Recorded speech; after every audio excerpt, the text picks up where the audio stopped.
If you opened your phone this morning and saw 30 plus unread messages from students before even brushing your teeth, if by hearing that, your heart sank a little, not from dread, but from the weight of responsibility. If you ever felt like teaching inside of your DMs, then you already know the world I am about to describe. Because that used to be my everyday.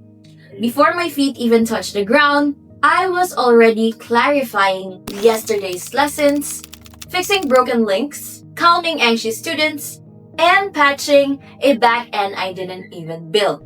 My days didn't start with intention. They started with obligation.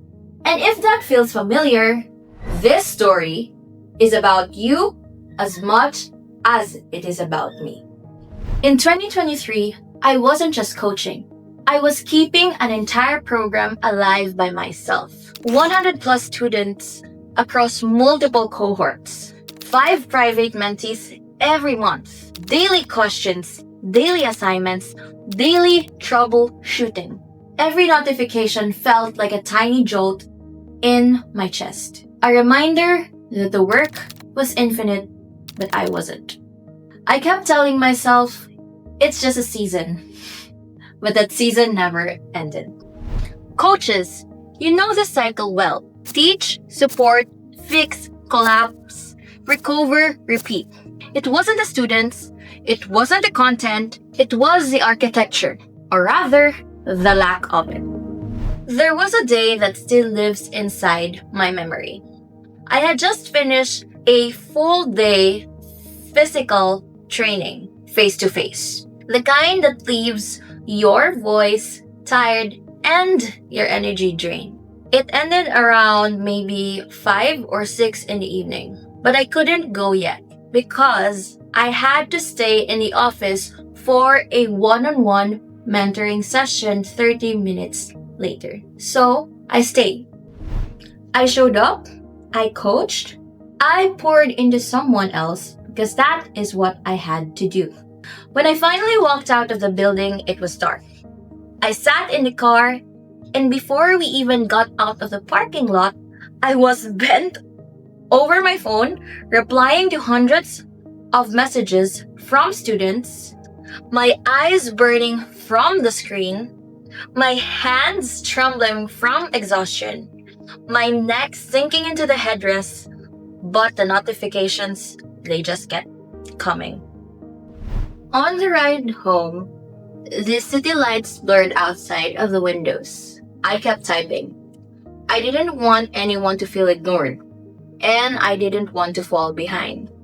Once I arrived at the house, I dropped my bag, sat in my desk, still in my work clothes, and opened my laptop.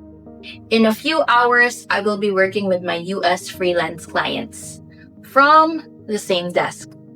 But right then, I was responding to every single email that I could from my students until my brain literally stopped processing the words. And sometime close to midnight, everything finally went quiet. The room was dim, just a glow of my study lamp. My neck was stiff. My chest felt tight. My whole body was buzzing with fatigue.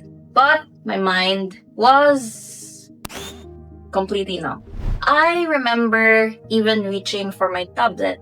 I did not open the notes app. I was just drawing. Not words, not ideas. I was creating overlapping lines. A jumble mess, like me. In that moment, I had a realization. This isn't life. This is systems failure. And in that moment, I allowed myself to admit it. That night gave me clarity. I didn't burn out because I cared too much. I burned out because the system couldn't support the level of care I wanted to give. Burnout isn't emotional. Burnout is architectural. It wasn't me that was failing. It was the container. And once I saw it, I couldn't unsee it. So when I built Remote Learn Space, my virtual assistant coaching platform, I made myself one promise. This time, the container carries the transformation. I designed curriculum maps, student pathways, onboarding flows, portals, tracking systems, accountability frameworks, resource libraries, operations, automations, dashboards, no duct tape, no chaos, no dependency on 24/7. And RLS worked because the systems finally did its job.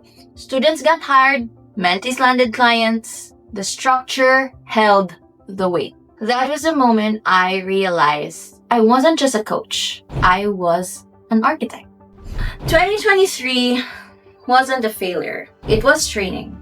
It taught me the truth that shapes my entire career. Experts don't struggle with expertise. They struggle with infrastructure. Their brilliance gets trapped inside a system that can't scale. And I became obsessed with solving exactly that. I stopped trying to be everything. I started becoming the architect behind everything. Spacious wasn't born from theory or templates. It was born from live experience, from exhaustion, from caring deeply, from carrying 100 plus students per month alone, from every ache in my shoulders and every breath that I had to remind myself to take. Most importantly, from that one question that haunted me.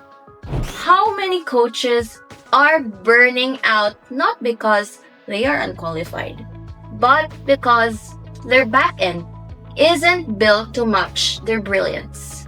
Spacious builds the answer. Clean, premium, structured, scalable. Signature programs, signature ecosystems for them through strategy, systems, and scale. If your program feels heavy, if your back end is fragile, if you are operating on passion instead of structure, you are not the problem. Your system is. And no expert should lose momentum or themselves because of a back end that does not support their brilliance and is not built for scale. So, if you are currently in your signature program era and you want your program to feel premium, structured, and scalable, you do not need to push harder. You do not need more hours. You do not need more willpower. You need architecture.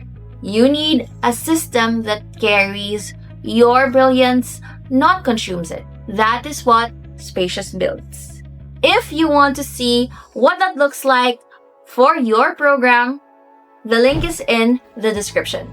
And if you are ready to build a program that fully supports you, book a consultation. See you there. Bye-bye.